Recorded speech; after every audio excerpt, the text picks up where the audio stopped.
Your roses are hiding a secret gold mine that most gardeners throw away each year.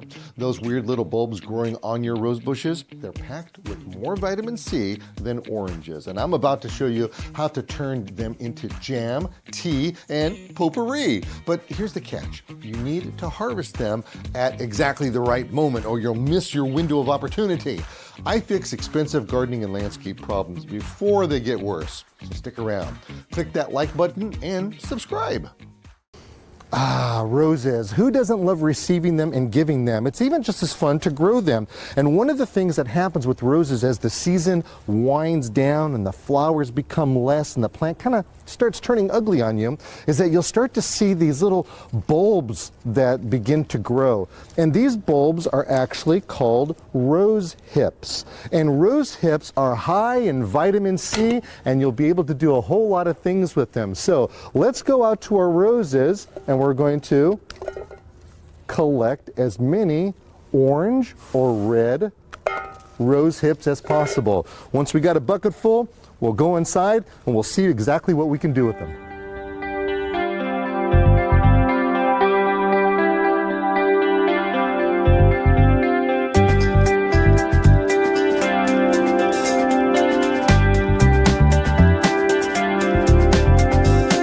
I am so glad that we're inside because it was cold out there, and that's exactly when you need to harvest these rose hips. Rose hips are fortified in vitamin C. As a matter of fact, they'll even surpass the vitamin C count in many of your citrus. Now we have to do something with these, and remember, we need to find those that are orange or red in color. That's when we know that they're ready to go. First off, we'll just kind of wash it off a little bit.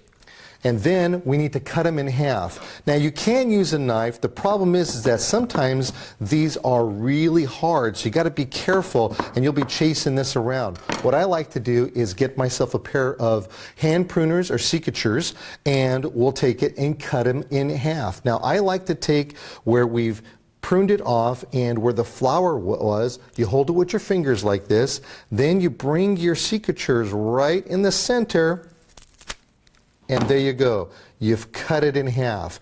Now, what's going to end up happening is that they're going to be packed with seeds. And if you look at this, you can see all of the little seeds that are in there. And those are really kind of hairy. Not that I don't have anything against hair, but hairy seeds are a little bit of a problem. So what we're going to do is we're going to take a butter knife and we're going to process these. And we're going to scoop all these seeds out. Just like this. And once that it's all scooped out, we're going to take them and we're going to wash them off. Okay, now we've got ourselves a rose hip that is ready for cooking. If you go to my website, thingsgreen.com, you're going to find some recipes on how you can process and put these in jams and jellies and things like that. Today, we're going to take a look at how to dry these for potpourri or for tea of all things. You're going to get a whole bunch of your rose hips that have been previously cut.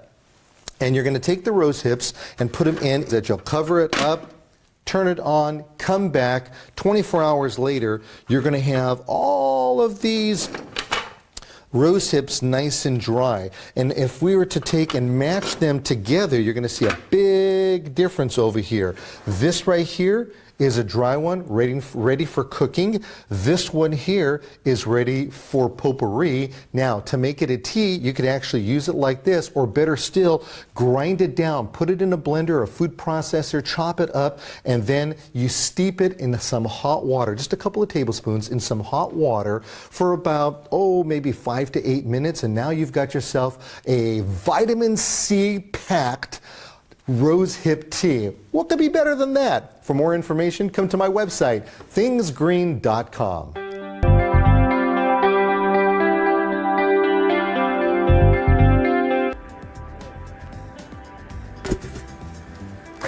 That'd be cool.